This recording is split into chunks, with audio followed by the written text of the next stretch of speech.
시작해 보겠습니다.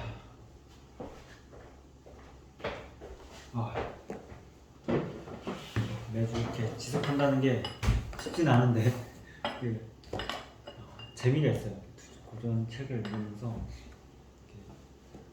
우리가 진도는 많이 안 나가고 하지만 그 진도보다도 왜냐면 책이라는 건 말해주는 게 간단하게 뭐 한 문장으로도 요약할 수도 있는 거잖아요. 그 한 문장을 요약한 거를 계속 재해석해서 새로운 것을 발견해 나간다는 그런 의미에서 많은 역할을 하는 건데, 우리가 문화, 문명 이런 거를 하나로 정의할 수도 있겠지만 그게 공존, 뭐 전체를 보는 거, 뭐 대안, 뭐 여러 가지로 뭐 우리가 재해석할 수 있잖아요. 그런 거를 이제 공자의 인이라든지 뭐 불교의 자비라든지 예수가 말하는 사랑으로 이런 식으로 이제 계속 번역을 하기 때문에, 그런 번역하는 연습을 꾸준히 하면 이 책을 우리가 뭐 1페이지만 안 나간다 하더라도 적게 나간다 하더라도 그 의미를 잘 알 수 있는 것 같습니다.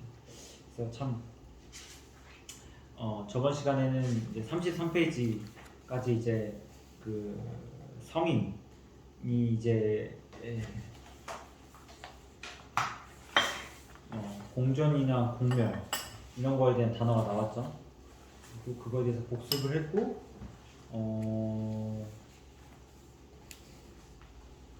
오만한, 그리고 내가 인권만 중시하는 것이 아니라 세상의 물건까지 같이 가는 그런 부분들을 같이 이야기해봤습니다. 그래서 그 편에 이어서 이제 쭉 연장선상이긴 하지만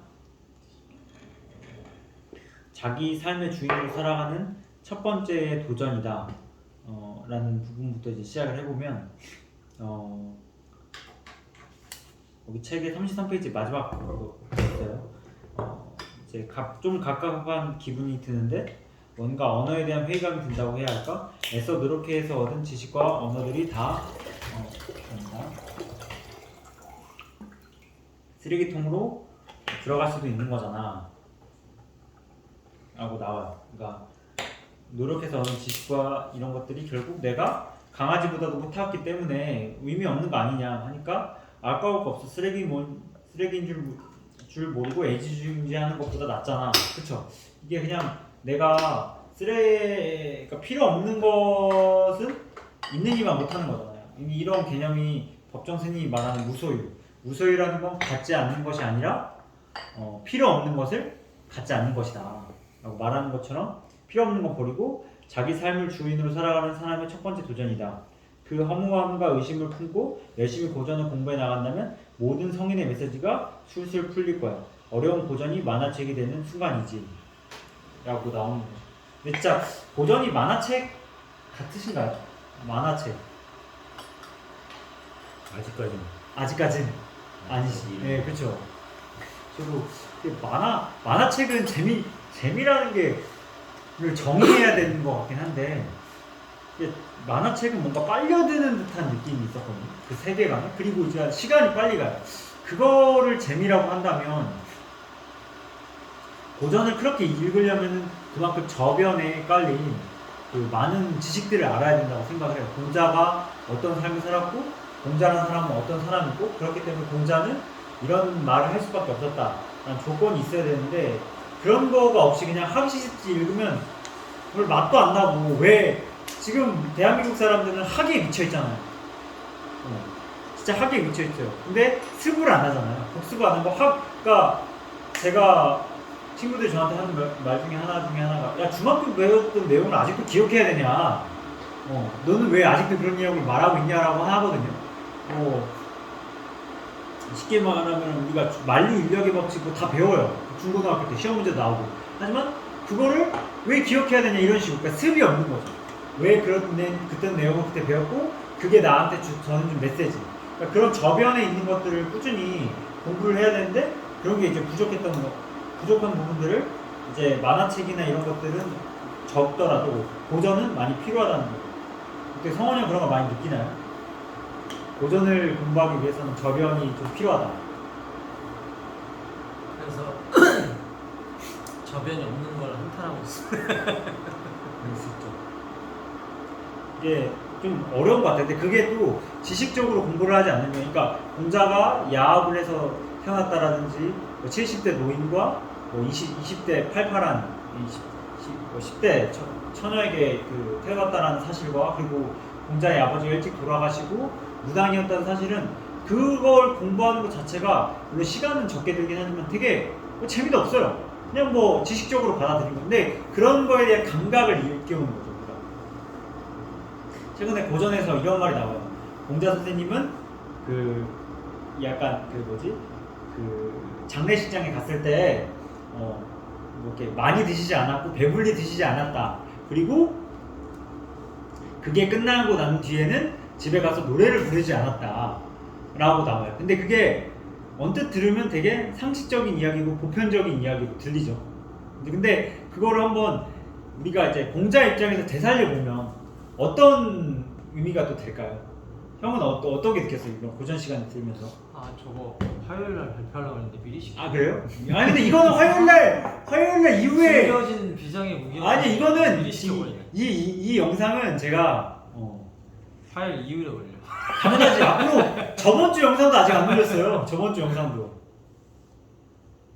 저는 그거를 저도 생각을, 우리가 같이 고전 공부하면서 되게 신기하기보다 굉장히 좋은 건, 이거를 계속 사유하고 파고 그리고 삶 속에서 자기가 경험해 온 것도 이 반추가 되고, 여러 가지 많은 그런 생각의 고리들이 계속 연결을 지어 가잖아요. 근데 이제 제가 그거를 느낀 거는, 그러니까 공자가 어떤 내가 이거를 이제 제자들 양성해야겠다. 그래서 그런 것들을 이제 같이 공유하고 공부를 꾸준히 이제 계속 해왔을 거 아니에요. 그러면 이제 그 뜻이 맞는 사람들이, 제자들이 하나들 모여서 이렇게 지속적으로 오랫동안 공부를 했단 말이에요. 그럼 그 시간 동안 이제 거기 모인 친구들은 진짜 어떻게 보면 공자와 함께하기 위해서 다 던지고 이제 그곳에 왔잖아요. 그러면 생사고락을 같이 하면서 얼마나 많은 시간들을 동거동락하면서 많은 것들을 봤을 거 아니에요. 보고 느끼고. 똑같이 공자도 마찬가지로. 근데 이제 어느 날 그렇게 같이 공부하던 친구가 죽었어요. 그 마음이 얼마나 그 마음이 아플까. 그 이제 장례식장에 친구가 죽었다고. 공자가 뭐 아무나 죽었을 때 가지는 않았을 거 아니야. 제가 생각했을 때 누가 죽었다 그냥 뭐 갈 수도 있겠죠. 근데 그렇게 깊이 그거에 대해서 이제 나중에는 아예 안 갔을 것 같아. 뭐 되도 않는 사람 뭐 가봤자 소용도 없고 그렇게 되기까지 그런 인연을 만들지도 않았을 거고. 그렇지. 그렇게 있다가 그 공자가 정말 그렇게 같이 오랜 동안 같이 배움을 같이 하고, 때로는 막 혼내기도 하고 또 같이 기뻐하고 재밌게 놀다가 같이 노래 부르고 뭐 춤도 추고 술도 마시고 맛있는 것도 먹고 또 이상한 사람 만나가지고 그 다양한 것들을 경험하고 겪었을 거 아니에요. 근데 그러다가 이제 같이 뜻을 같이 함께하는 그 친구가, 그 중에 하나가 이제 죽었다면 그 마음이 얼마나 그게 고통스러울까요? 거기에서 이제 노래를 부르고 춤을 추고 이건 말도 안 되는 거고. 그러니까 그 장례식의 그 시간 동안 공자가 그동안 그 친구와 함께했던 그 시간들을 떠올리면서 얼마나 많은 생각들을 했을까. 그러니까 저는 그런 생각이. 그렇죠. 내가 아끼고 사랑하던 그런 사람이 명을 달리했을 때 갔을 때의 그 어떤 기분은 쉽사리 느끼기 어렵겠지만, 느낀다고 가정을 해보면 뭐 감정을 쉽게 표현하시기 어려울 것 같아요. 그러다 보니까 당연히 먹는 거나, 우리가 먹는 것도 어떤 감정의 결과라고 생각하고 기쁘고 좋으면 많이 먹게 되잖아요. 뭐 진짜 안 좋은 일 있으면 밥이 잘 넘어가지 않잖아요. 그 식사라는 거 개념 자체가 어떤 감정의 기복이라고 본다면 그런 것들 좀 당연히 그러니까 노래랑 이런 것도 부르기도 어렵겠죠. 선생님은 어떻게 생각하세요? 그 공자의 근데 그런 것도 한 생각이 들어요. 근데 그러면 공자가 그 사랑했던 사람들을 장례식은 아예 안 갔을 아니었던 사람들 가면은 많이 먹었을까? 예를 들어 계문자나 이런 데도 있잖아요. 그 당시 좀 약간 그 공자 시대에 좀 약간 부패한 사람들의 장례식으로 만약에 참석을 했다면 거기 가서는 배불리 먹고 뭐 곡을 한 다음에는 집에 와서는 또 노래를 불렀을 수 있을까요? 자기가 이렇게 뭐 아끼지 않는 사람들. 하여튼 저거 보면서 하다 그때 공자가 장례식장에서 그 상대 그러니까 그 죽은 사람이 어떤 사람인지 모르겠고 그렇죠. 공자의 관계 공자가 또 여기 장례식장에 또 모르겠는데 옛날에는 그 장례식을 뭐 주도하는 장례 지도사나 뭐 이렇게 그렇죠. 지금도 장의사가 역할을 하지 않았을까? 그렇죠. 보통 유교 문화권이니까. 그런 거 측면을 봤을 때 공자가 평소에 노래 엄청 좋아했는데 노래 안 했다는 거 보면서 정확히 잘 모르겠는데 내가 장례식 때 맨날 갔을 때 그 마음 비교해 보면은 약간 아직까지는 뭐라 그럴까 좀 뭐라 그래야지 공자가 하여튼 좀 약간 어떤 절제적인 자기만의 좀 뭐가 있지 않나. 자기만의 뭐가 딱 기준이 있는 것 같아. 기준. 어떤 장례식장 갔을 때 자기가 그렇죠. 뭐 어떤 걸 일단 견지한다.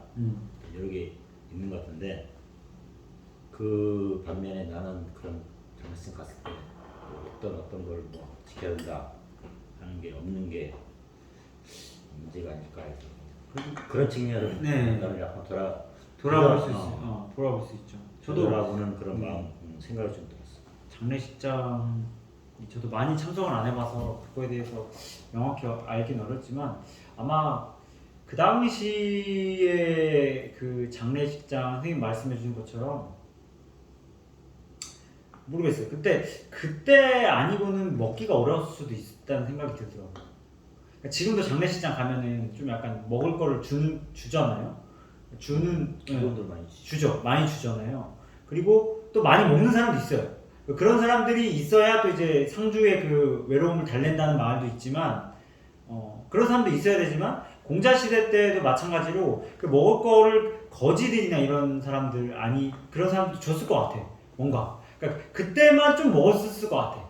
근데 공자는 공자가 거의 거지처럼 이렇게 방랑하는 사람이었는데 먹성도 좋았을 거 아니에요. 키도 뭐 그때 당시에 엄청 컸을 거고 그런 사람들이 요즘에 뭐 현주업 이런 사람들 먹방 찍는 거 보면 엄청 잘 먹었을 거란 말이죠.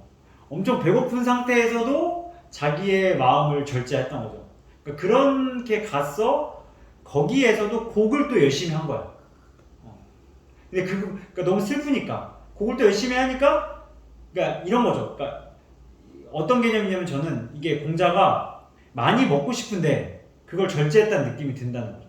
그러니까 사람이 먹으면 안 되라는 마음보다 이때는 내가 많이 먹고 싶은 마음도 있지만 하지만 내가 안 먹음으로써 거지들이나 이런 어떤 못 사는 사람들이 더 먹게끔 해주는 그런 개념인 거죠. 그리고 거기에서 열심히 곡을 해가지고 집에 오면 힘이 없어서 노래를 못 부르는 거죠.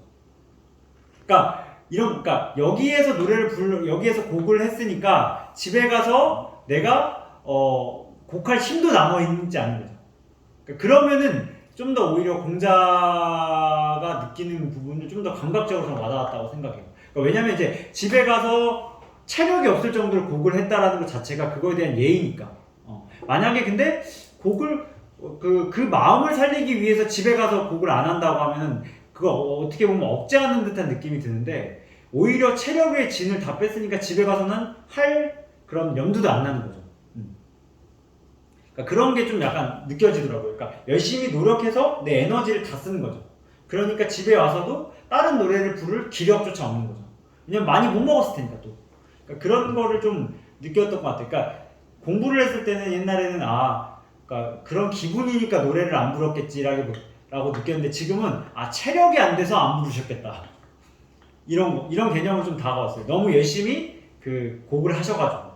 그러니까 이게 어떤 의도로 얘기했냐면 제가 그렇게 공자에 대한 어떤 그 입체적인 생각, 그러니까 그렇게 육척 장신이 그렇게 먹을 수 있는 기회가 많음에도 불구하고 먹지 않았고, 그리고 먹지 않은 에너지를 가지고 열심히 곡을 해서 집에 와서 보니까 체력이 안 돼서 노래 부를 힘도 없었다. 옛날에 공부를 했을 때는 분위기가 이러니까 안 먹어야 했고 분위기가 이러니까 집에 가서 노래를 안 불렀다라고 해석을 했는데 지금은 아예 그 자체를 보는 거죠. 공자 몸 자체, 그 체력과 어떤 그 조화라고 좀 해석이 되니까 그만큼 공자에 대한 어떤 키라든지 체격이라든지 그런 입체적인 관계를 또 공부를 해보면 그런 것도 조금 더 해석을 달리 해볼 수 있지 않나 이런 생각도 들었습니다. 네. 그래서 다음 장 가면 에이오 인간인 줄 알았는데 인간으로 살기 위해 고전 공부를 해야 된다니 고전이 무슨 인간 사용 설명서야? 맞아. 고전이란 인류의 보편적이고 상식적인 의식의 조류야. 모든 인간이 지적 사유를 함축과 비유로 압축해 놓은 축적의 산물이지.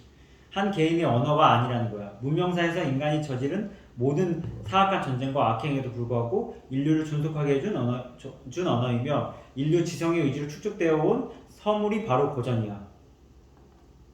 라고 나와요. 한번 생각을 해보고 하면 좋을 것 같은데 이게 한 개인의 언어가 아니야 라고 나오고 있어요. 근데 우리는 논어, 맹자, 성경 이런 거 하면 다 한 개인의 노력이라고 생각하는 경우가 그러니까 고정관념이 있었잖아요. 성경 누가 썼어? 뭔가 약간 예수가 다 말한 것 같고 불경 다 부처가 말한 것 같고 근데 여기서는 한 개인의 언어가 아니라는 점에서 조금 저는 이렇게 해석이 된다고 하는 고정의 틀이 깨졌는데 한번 좀 쳤다가 여러분도 한 개인의 언어가 아니라는 이 말이 어떤 의미인지 한번 봤으면 좋겠습니다. 여기서 한번 읽고 가도록 하겠습니다. 네.